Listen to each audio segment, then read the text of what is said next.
Aku percaya kepada Allah, Bapa yang Maha Kuasa, Pencipta langit dan bumi, dan kepada Yesus Kristus, Anaknya yang tunggal, Tuhan kita, yang dikandung daripada Roh Kudus, lahir dari anak darah Maria, yang menderita di bawah pemerintahan Pontius Pilatus, disalibkan, mati dan dikuburkan, turun ke dalam kerajaan maut, pada hari yang ketiga bangkit pula dari antara orang mati, naik ke surga, duduk di sebelah kanan Allah Bapa yang Maha Kuasa, dan akan datang dari sana untuk menghakimi orang yang hidup dan mati. Aku percaya kepada Roh Kudus, gereja yang kudus, persekutuan orang kudus, pengampunan dosa, kebangkitan tubuh, dan hidup yang kekal. Amin.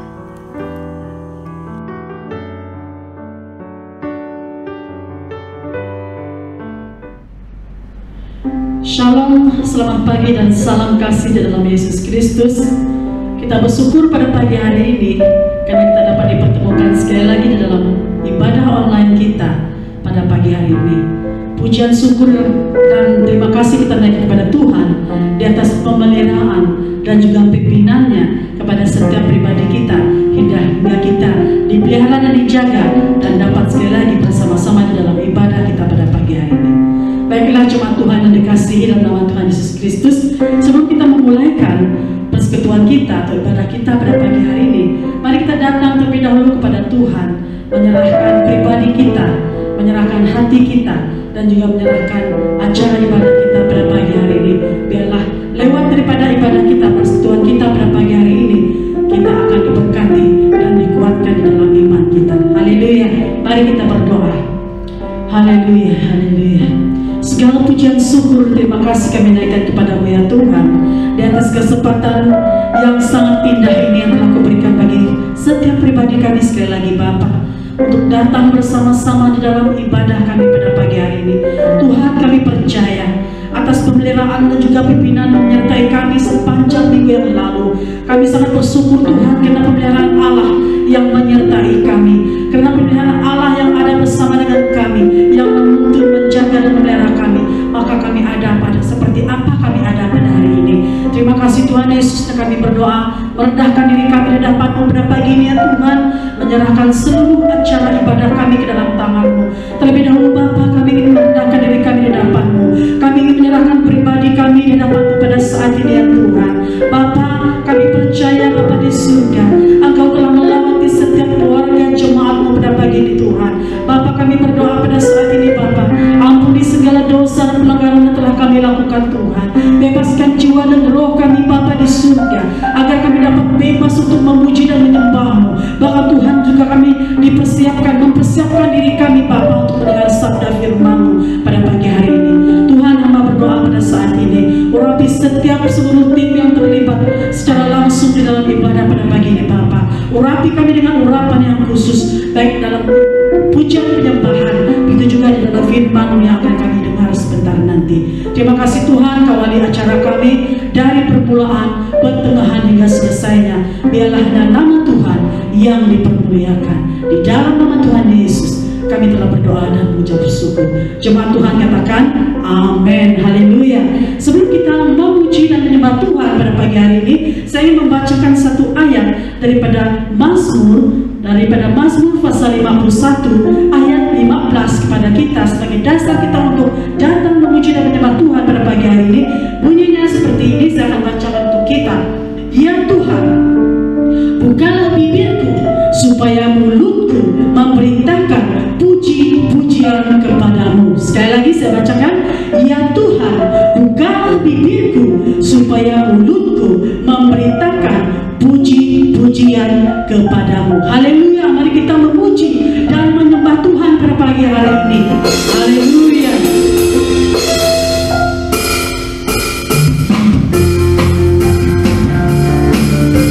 Kita akan berpujian kepada Tuhan, katakan Raja Mulia. Raja Mulia.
saya kasih dalam nama Tuhan Yesus Kristus. Pada pagi hari ini mari kita berdiam diri di hadapan Tuhan. Kita renungkan betapa besarnya kasih Allah bagi kita, di mana kita sebagai manusia yang berdosa, kita datang merendahkan diri kita di hadapan Tuhan pada pagi hari ini, mengaku segala dosa dan pelanggaran kita di hadapan Tuhan. Kita mengaku bahwa kita serahkan hati dan jiwa kita ke dalam tangan Tuhan pada pagi hari ini, sebagai persembahan yang hidup di hadapan Tuhan. Haleluya. Kita angkatkan penyembahan ini sebagai doa kita. Kita katakan bahwa inilah kerinduan kita kepada Tuhan. Kita ingin mempersembahkan segenap hati kita dan juga segenap hidup kita hanya untuk Tuhan. Haleluya. Haleluya.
terjadi di dalam pribadi setiap umat-umat-Mu pada hari ini ya Bapa.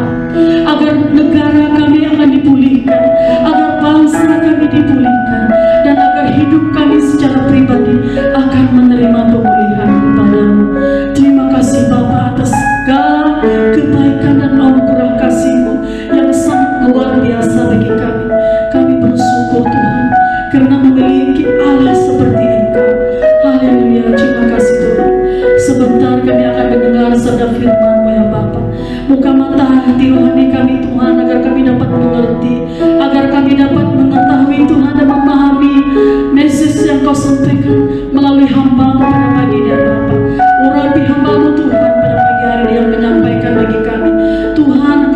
menyertai dia dengan luar biasa, agar mesej-Mu Tuhan akan kami pahami dan kami mengerti pada pagi ini Tuhan.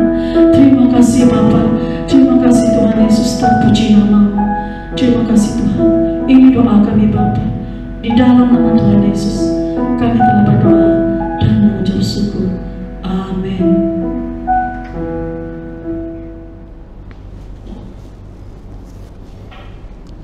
Shalom semua, haleluya. Terpujilah Yesus Kristus Tuhan dan persekutuan dan Roh Kudus. Merupakan sukacita yang terindah kita boleh bersama lagi beribadah online pada hari Ahad ini. Di mana saja kita berada, di mana saja kita berada, kasih setia Tuhan menyertai kita bersama-sama dalam kita melalui pandemi COVID-19 yang melanda seluruh dunia.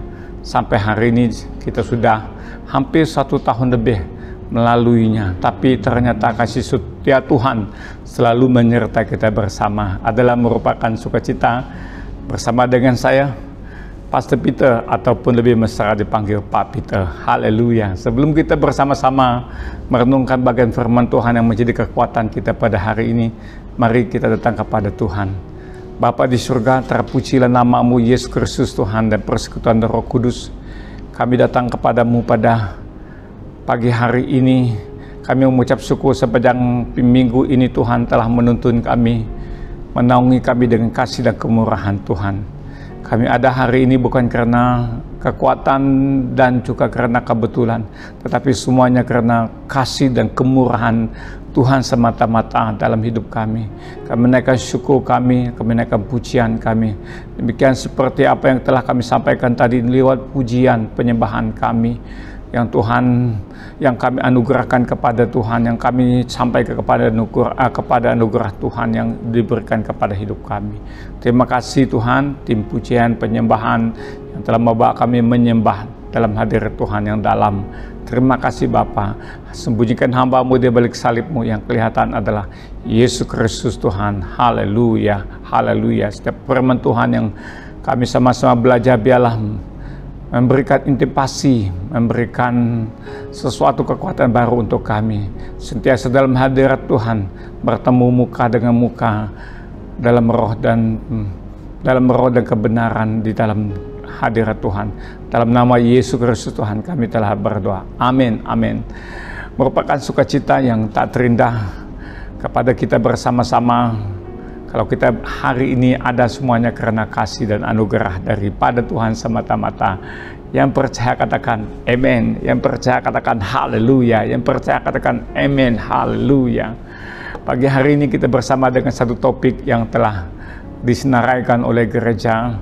Satu topik yang menjadi topik yang selalu menjadi titik mula bagaimana pemulaan kehidupan orang percaya itu.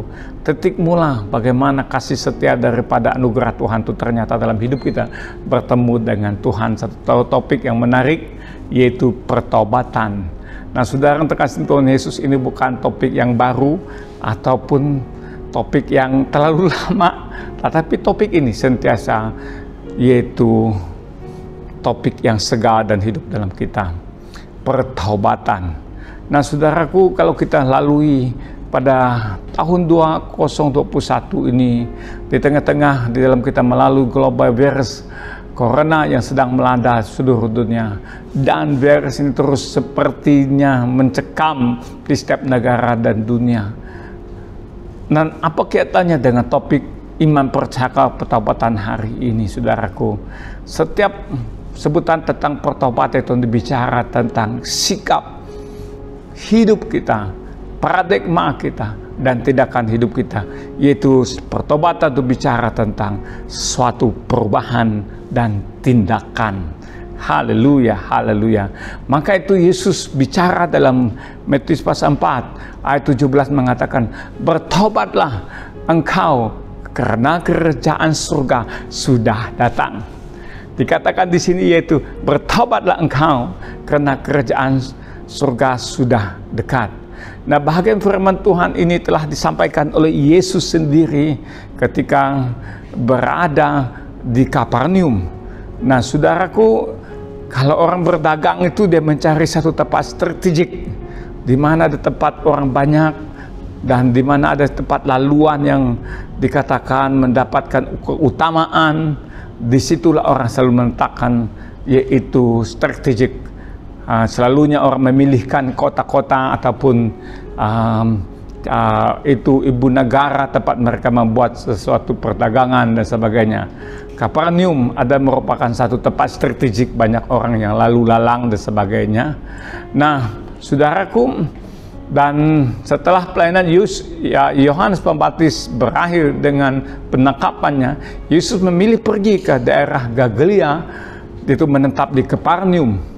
Keberadaan Yesus di Kapernaum untuk menjangkau banyak orang yang lalu lalang melewati ini dan menggenapi apa yang didemuatkan oleh Yesaya pasal 14, Yesaya pasal 6, Yesaya pasal 9 ayat 1 sampai 2. Saya ulangkan lagi, Yesaya pasal 9 ayat 1 sampai 2. Nah, Yesus memilih ke Kapernaum ataupun ke daerah Galilea, menetap di sana. Keberadaan Yesus itu untuk menjangkau banyak orang yang lalu lalang lewat kota itu dan menggenapi apa yang dinubuatkannya. Nah, saudara terkasih dalam Tuhan Yesus, dalam hal kita meresponkan kerajaan Allah yang sudah dekat, dan kita tidak bisa bersikap santai, ataupun kita tidak bisa seperti dalam artinya kerajaan Allah sudah dekat itu bicara kita seperti ya bagaimana ya, tetapi kita bersiapkan seperti kita satu bala tentara yang siap menanti ataupun mengawal apabila para musuh datang mendekat, dan pasukan harus segera bersiap sedia kepersiagaan fungsi sebagai tindakan antipasti terhadap hal-hal yang tidak terduga. Nah, karena itu saudaraku yang sekalian, Tuhan Yesus ketika orang Kristen yang sudah bertobat, nah apakah kita memiliki hati untuk mendoakan mereka yang belum bertobat? Karena itu kita gunakan waktu yang ada untuk mendoakan mereka yang belum percaya dan yang dikatakan belum terlambat. Nah, saudara sekalian Tuhan Yesus, pertobatan itu dalam iman percaya kita. Dalam kepercayaan lain juga membicara tentang pertobatan. Agama lain pun berbicara tentang pertobatan, tapi pertobatan itu bicara tentang, kalau iman ataupun kerohanian itu bicara tentang yaitu hidup kita yang berubah daripada akibat dosa dan meninggalkan dosa. Sebab apa saudaraku? Roma 6:23 bicara sebab upah dosa ialah maut, tetapi kasih karunia Allah ialah hidup yang kekal dalam Kristus Yesus Tuhan. Nah, karena itulah saudaraku yang Tuhan, kita lihat kisah para rasul pasal 3 ayat 19 mengatakan, karena itu sedalah dan bertobatlah supaya dosamu dihapuskan. Nah, saudaraku, apakah pertobatan itu? Bagaimanakah agar manusia dapat benar di hadapan Allah? Bagaimanakah orang dosa itu dapat dibenarkan? Hanya melalui Yesus Kristus dengan pertobatan kita, yaitu meninggalkan dosa kita, meninggalkan kejahatan kita, meninggalkan segala sesuatu yang bertentangan dengan Tuhan. Itu artinya pertobatan. Saya teringat satu orang yang di dalam Alkitab bernama Zacchaeus. Nah, kalau kita lihat ini selalunya di sekolah minggu dinyanyikan lagunya, diceritakan begitu menarik sekali kepada sekolah minggu. Tapi loh, cerita ini adalah ketika berjumpa dengan Tuhan dan hidupnya berubah, dan ditinggalkan segala yang selama ini bertentangan dengan Tuhan. Ketika orang banyak datang menggurumi Yesus dan dia tidak dapat melihat Yesus, karena orang tahu bahwa Yesus satu-satunya, yaitu penghapus dosa manusia dan membaharui hidup manusia, dan daripada Yesus Kristus Tuhan orang mendapatkan keselamatan. Kalau kita lihat daripada Lukas ayat 19 ayat 1-10 merupakan pertobatan Zacchaeus. Karena badannya begitu pendek dan taklah sependek sangatlah. Tapi mungkin ada orang lebih tinggi daripada dia. Dia berusaha betul mendengar siapakah nama Yesus Kristus ketika Yesus masuk ke kota Yeriko dan melintasi kota itu. Dan dia berusaha untuk melihat apakah Yesus itu, tetapi tidak berhasil karena orang banyak. Sebab badannya pendek. Kita baca daripada Lukas Pasal 19-nya dimulai daripada 4. Maka berlarilah dia menduli orang banyak, lalu memanjat pohon. Arah itu untuk melihat Yesus yang akan lewat itu. Ketika Yesus sampai ke tempat itu, ia melihat ke atas dan berkata, Zekius, segeralah turun, sebab hari ini aku harus menumpang di rumahmu. Lalu Zekius segera turun dan menerima Yesus dengan sukacita. Pada ayat yang ke-6 kan, kamu lihat pada ayat yang ke-7. Tetapi semua orang yang melihat hal itu bersungguh-sungguh berkata, ia menumpang di rumah orang berdosa. Tetapi Zekius berdiri dan berkata kepada Tuhan, Tuhan, setengah daripada milikku akan kuberikan kepada orang miskin, dan sekiranya sesuatu yang kuperas dari seorang akan kukembalikan 4 kali lipat. Kata Yesus kepadanya, hari ini telah terjadi keselamatan di rumah ini, karena orang ini pun anak Abraham. Ayat 10 sangat menarik sekali apabila ada pertobatan terjadi. Sebab anak manusia datang untuk mencari dan menyelamatkan yang hilang. Apabila kita mengingkari, apabila kita hidup dalam kegelapan, hidup dalam luar daripada kebenaran, dan apabila Roh Kudus membicara dalam isi hati kita, kebenaran Tuhan datang dalam hidup kita, kita pun datang segera kepada Yesus seperti Zekius ini, dan berlari mencari Yesus dan melihat siapakah Yesus itu. Pertobatan menurut Alkitab adalah seperti tindakan di mana manusia berbalik kepada Tuhan setelah menyadari dosa-dosa mereka itu yang mengikatkan mereka, mencekap mereka, telah dilepaskan oleh kasih kemurahan daripada Tuhan. Namun saudaraku, berkali-kali kita melihat apakah pertobatan sekali itu dan kita tidak akan lagi tidak perlu pertobatan selanjutnya. Manusia, kita bukan manusia yang buat daripada robot ataupun mesin. Kita manusia yang dibuat daripada debu tanah yang punya kelemahan tertentu. Kerap kali kita melakukan kesilapan, kerap kali kita melakukan kesalahan, dan pertobatan yang digerakkan oleh Roh Kudus itu menggerakkan kita. Karena itulah Yesus sendiri berkata, bertobatlah, kerajaan Allah sudah dekat. Karena maksudnya kerajaan Allah sudah dekat ini bicara tentang hidup kita. Kita tidak tahu mengukur berapakah umur usia kita. Bilakah terakhir kali kita berpijak di bumi ini? Bilakah terakhir kali kita melihat dunia sebelum kita menutup mata kita sampai terakhir kali? Itu dikatakan kerajaan Allah sudah dekat. Tetapi dari tafsir orang lain, orang berpikir bahwa Yesus sudah hampir datang, Yesus segera sudah datang. Ya, memang itu betul, Yesus sudah hampir datang dan sudah hampir datang kedua kalinya.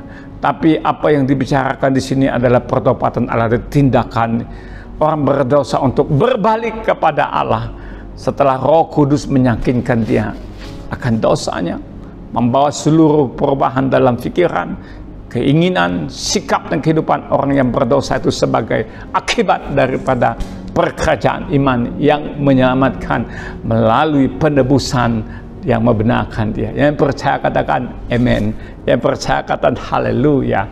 Nah, dalam perkara ini demikian saudara sekalian Tuhan Yesus, topik ini sangat menarik sekali kepada kita. Mungkin ada gereja tidak mau bicara lagi tentang topik yang mungkin itu topik lama, topik kono. Tetapi sebagai saya seorang hamba Tuhan, seorang penginjil, berjalan di kaki lima dimanapun saja, titik permulaan adalah pertobatan. Tinggalkan dosa itu, barulah kita menemui hidup yang bermula dengan Tuhan. Roma 12 ayat 2 mengatakan pembaruan budi. Itu bicara tentang pertobatan, saudaraku.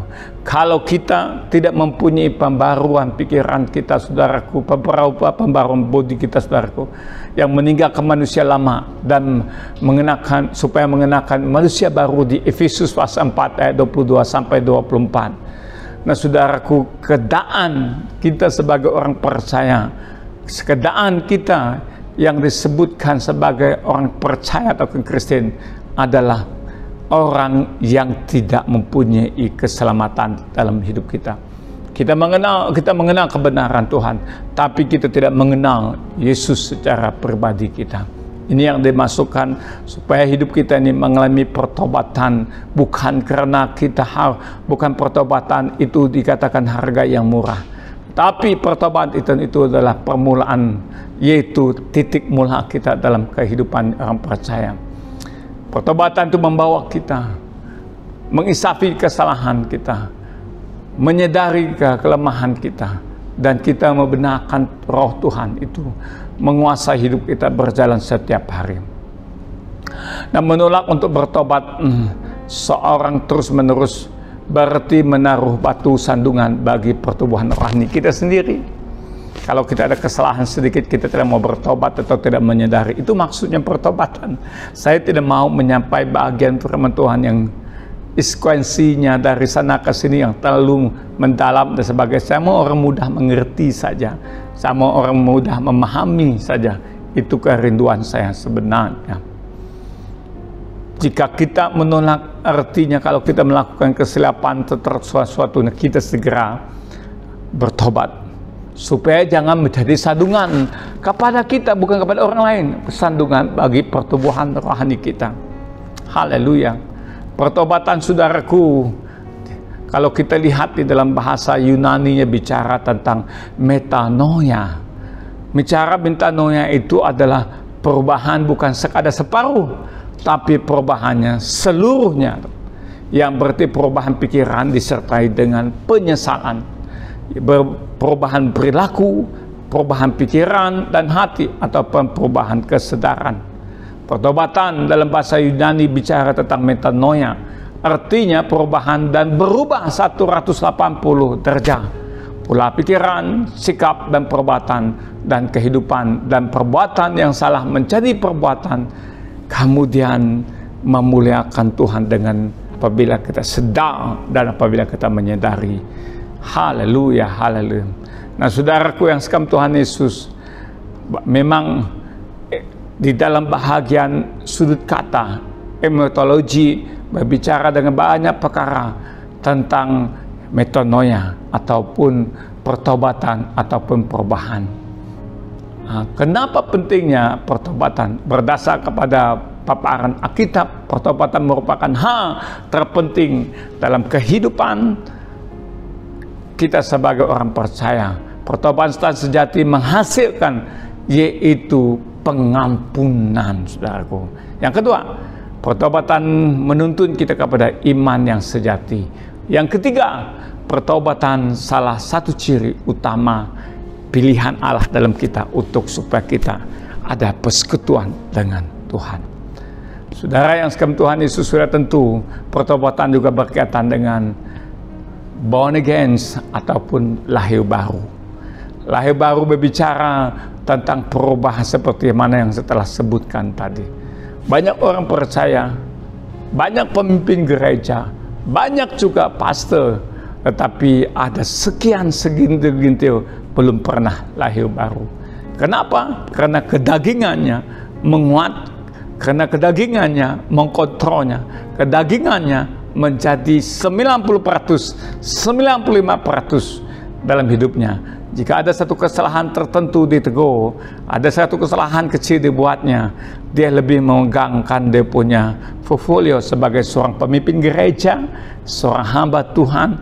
Sekalipun kesalahan terjadi, tetapi pertobatan tidak dapat menyentuh kedagingannya karena ingat kepada jawatan dan posisinya.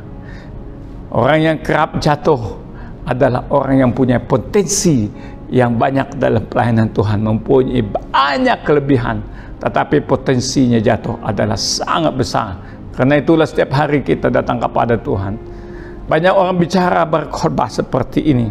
Yesus telah mati satu kali di atas kayu salib, dan kita tidak perlu lagi untuk mengaku dosa kita. Dan karena itulah kita hidup dalam amazing grace, saudara, yang kita tidak perlu susah-susah lagi. Dan kita tidak perlu lagi mengaku dosa setiap hari dan sebagainya.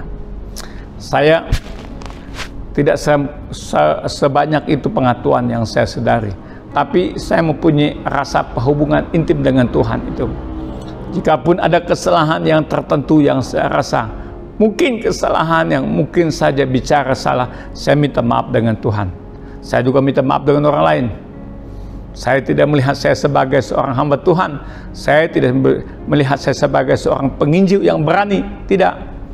Jikapun saya melihat ada satu kesalahan kecil ataupun hanya perkataan yang melukai orang lain ataupun salah sampai, saya akan datang bertobat dan katakan itu dengan Tuhan, saya salah. Tapi ada penyampaian orang mengatakan bahwa kita sekarang hidup dalam kasih karunia Allah, amazing grace, dan Tuhan telah tanggungkan segalanya. Saudara, memang betul Tuhan telah menebus kita segala-galanya. Tapi Paulus menasihat kita supaya kita jangan hidup dalam dosa, hidup dalam bermain-main dengan dosa, karena Yesus sudah tebuskan kita. Karena itu saudara yang sekasih Tuhan Yesus, tapi kita juga tidak memberi peluang iblis mendakwa kita setiap hari, setiap waktu. Kita soknya tak dapat bergerak, sedikit salah iblis sudah dakwakan kita. Nah, saya mau menyampaikan dari pengertian saya bahwa pertobatan itu ada kepada kita, yang menuntun kepada hubungan intim kita dengan Tuhan, yang membuat kita rendah hati, yang membuat kita rapat dengan Tuhan, sekalipun satu kesalahan yang kecil datang pada Tuhan, bukan datang pada manusia. Mengaku di depan manusia, kemudian bayar atas pengakuan kamu itu 10 ringgit, 50 ringgit, mengikut apa kesalahan yang kita lakukan, membuat pengakuan di depan seorang yang mungkin konseling ataupun sebagainya, bayar 10 ringgit, bayar 20 ringgit, ya kan? Pernah kita ketahui, ada yang kita ketahui. Karena itu saudaraku, kita harus datang pada Tuhan, datang memberikan hidup kita sungguh-sungguhnya Tuhan, bukan menghakimi orang lain, bukan juga kita dihakimi, tapi datang pada Tuhan. Seperti mana yang Yesus katakan, bertobatlah, kerajaan Allah sudah dekat. Artinya dalam bahagian ini saudaraku, orang Farisi ada selalu demikian rupa. Kata-kata ini lebih banyak menuju kepada orang Farisi, dan mereka punya gaya hidup yang agamawinya kuat, yang direspek oleh setiap orang dan sebagainya. Tapi di dalam mereka Yesus katakan, hidupmu seperti liang kubur, ada busuk di dalam dia, dan bertobatlah, dan kerajaan Allah sudah dekat. Bicara pada hidup iman percaya kepada hari ini saudara terkasih dalam Tuhan Yesus, supaya jangan kita diikat oleh dosa kematian kita, tapi keselamatan dalam kehidupan yang kekal. Saya mau cepat mengakhiri dalam penyampaian ini, 5 alasan kenapa kita perlu bertobat lagi dan lagi. Pertama, pertobatan memungkinkan Tuhan memulihkan dan mengampuni dan menyucikan kita, seperti mana kita lihat dalam 1 Yohanes pasal 1 ayat 9 dikatakan, jika kamu mengaku dosa kita, maka Ia adalah setia dan adil, sehingga Ia akan mengampuni segala dosa kita, menyucikan kita dari segala kejahatan. Yang kedua, pertobatan membantu kita untuk menjadi rendah hati. Yes. Banyak orang buat begini supaya kita rendah hati, supaya kita rendah hati, tapi dia sendiri tak pernah rendah hati pun. Katanya mudah untuk rendah hati, tetapi melakukan rendah hati itu tidak semudah itu. Yang ketiga, pertobatan menjauhkan kita daripada mana ikatan kuasa kegelapan roh jahat, seperti dalam Yakobus pasal 4 ayat 8 mengatakan, tunduklah kepada Allah dan lawanlah iblis, maka ia akan lari daripadamu. Amin. Amin. Haleluya. Di ayat ke-7, dalam ayat ini tunduk kepada Allah berarti membersihkan tangan kita, menyucikan hati kita dari dosa dan hati yang mendua. Itu yang percaya katakan amin. Yang percaya akan kata haleluya, haleluya. Dan yang keempat, pertobatan membebaskan kita dari kuasa dosa kita. Kita bukan sempurna, kita penuh dengan kelemahan kita penuh dengan kekurangan kita. Karena itu kita datang kepada Tuhan dalam doa kita, dalam pertobatan kita, supaya kita dibebaskan. Jangan menjadi didakwa oleh iblis sepanjang berpuluh-puluh tahun mendakwah, sudah lahir baru, sudah melayani, tapi iblis selalu mengejarkan kita karena dia tahu ada kelemahan. Kelemahan kita apa? Tidak ada hubungan intim dengan Tuhan. Kelemahan kita ada apa? Kita tidak mendalami firman Tuhan. Kelemahan kita apa? Kita tidak ada kehidupan doa yang sungguh-sungguh depan Tuhan. Senang saja dia datang untuk menyerang kita dari kanan. Ketika kita telah melakukan kesalahan dan apa? Dia kata, manusia mah, dia kata, boleh jatuh mah, kata iblis. Tidak apa-apa mah, dia kata. Kemudian 1 tambah 1 2, 2 tambah 2 4. Kemudian tiap hari menungkuk sudah keikatan itu, pertobatan tak ada. Yang kelima dan terakhir, pertobatan membawa kita kepada kepenuhan hidup bersama Yesus. Amin. Dosa adalah membawa kita kepada kematian rohani. Firman Tuhan memberitahu kita bahwa upah dosa ialah maut, seperti dalam Roma 6 ayat 23 yang saya tersebutkan tadi. Dan Yesus berkata, jika kamu tidak bertobat, kamu akan binasa, seperti dalam Lukas pasal 13 ayat Lukas pasal 13 ayat 3. Sebaliknya pertobatan membawa kita kepada hidup. Kisah para Rasul pasal 11 ayat 18. Dan keselamatan dalam 2 Korintus 7 sampai ayat ke-10. Yang percaya katakan haleluya, haleluya. Maka itu mari kita rendah hati datang depan Tuhan. Wahyu 3:16, barang siapa ku kasihi, ku tegur dan ku hajar, sebab itu relakan hatimu dan bertobat, kata Tuhan di Wahyu 3:16. Dan Amsal pasal 28 ayat 13, siapa yang menyembunyikan pelanggaran tidak akan beruntung, tetapi siapa yang mengakuinya dan meninggalkannya akan disayangi. Haleluya. Perkara ini mungkin perkara biasa, kecil, ya kan, dilihat oleh kita, dan itu juga yang diingini oleh iblis, supaya kita jangan bertobat. Bisa katanya, Peter, kamu sudah hebat dipakai oleh Tuhan, kemana ke sini banyak orang sudah datang diselamat dalam Yesus Kristus. Ketika ada sedikit kesalahan yang ku tak berani untuk mengaku depan Tuhan, tak payahlah, kata iblis, tak payahlah, engkau begitu populer, nanti satu hari orang tak lost respect daripada kamu. Saya mau berkata kepada kita semua, mana yang kamu mau? Kamu mau ingat respect daripada Tuhan saja? Kamu ingatkan jawatan kita saja dan sebagainya? Tidak, kita mau Tuhan ingat kita. Kita mau Tuhan mengagumi akan kesedaran kita. Haleluya. Terpujilah Yesus Kristus Tuhan. Bagaimana Anda hari ini dan saya? Dalam topik yang mungkin kita kasih topik yang kono. Ini untuk orang baru bertobat. Untuk orang baru-baru ini tak sesuai untuk saya, kata kita kan. Ketika saya diberikan topik ini, saya juga merenung demikian rupa. Saya juga tersenyum. Kemana ya? Bagaimana menyampaikannya? Dan bagaimana? Tapi Roh Kudus mengatakan kepada saya, topik ini sangat penting. Bagi pertumbuhan iman pribadi orang percaya. Bagi pertumbuhan di dalam gereja. Bagi pertumbuhan dalam misi dan penginjilan. Pertobatan adalah perkara yang inti yang sangat penting. Saya tak bicara banyak untuk garis semua bahagian pertobatan. Kalau kita bicara satu hari-hari pun tidak habis, bicara 1 bulan pun tidak habis. Ini perkara yang sangat meluas sekali. Akhir sekali, mari datang kepada Tuhan. Kunci daripada penyampaian ini adalah rendah hati, kemudian hubungan intim dengan Tuhan. Yang terakhir adalah kuasa daripada Tuhan. Saya ulangkan sekali lagi, kunci daripada kesimpulan dalam topik pertobatan ini adalah rendah hati. Kalau kita tidak dapat merendah hati kita dapat mengakui dosa kita tidak dapat membuat satu pertemuan baru, pertemuan dengan Tuhan. Ketika saya berjalan di kaki 5 dan sebagainya, perkara yang mulai dikerjakan adalah, yaitu kuncinya adalah, pertama sekali adalah orang itu hatinya harus dimenangkan dan harus rendah. Yang kedua, mempunyai hubungan intim dengan Tuhan. Yang ketiga, hidupnya berkuasa, ada kuasa daripada Tuhan. Terpujilah Yesus Kristus Tuhan. Haleluya. Bapa di surga, terpujilah namamu Yesus Kristus. Kami menyudahi renungan firman Tuhan hari ini dalam ibadah online hari Ahad ini.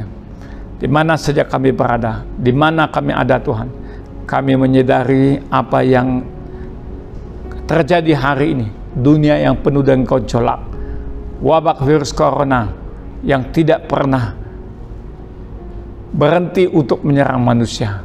Tapi kami bersyukur dalam penemuan perbuatan pada belakangan ini, ada perbuatan-perbuatan yang ditemui, sekalipun tidak dikatakan 100% boleh mengobati penyakit ini, tetapi inya boleh mengelak dan menahankan. Terima kasih Tuhan. Kami tahu juga iblis tidak berhenti bekerja siang dan malam, menambah dosanya di sana sini untuk supaya kami punya kematian rohani. Tapi titik yang paling penting adalah, obat yang paling bisa adalah pertobatan, hubungan intim dengan Tuhan, hidup rendah hati, dan kuasa daripada Tuhan. Terima kasih Tuhan. Kiralah bagai firman Tuhan ini menjadi berkat kepada setiap orang di mana saja kami berada, menjadi hormat dan kemuliaan kepada Tuhan Yesus. Terima kasih karena Kau telah mempercayakan hamba-Mu, orang yang sangat sederhana ini, menyampaikan dengan kata-kata yang sederhana, mudah dan dimengertikan. All the glory, semua kemuliaan hanya untuk Tuhan Yesus. Di dalam nama Yesus Kristus Tuhan, kami telah berdoa. Amin, amin. Sampai jumpa lagi bersama dengan saya, Pastor Peter, ataupun lebih mesra dipanggil Pak Peter. Tuhan memberkati kita. Kita jaga kita, lindung semua. Haleluya.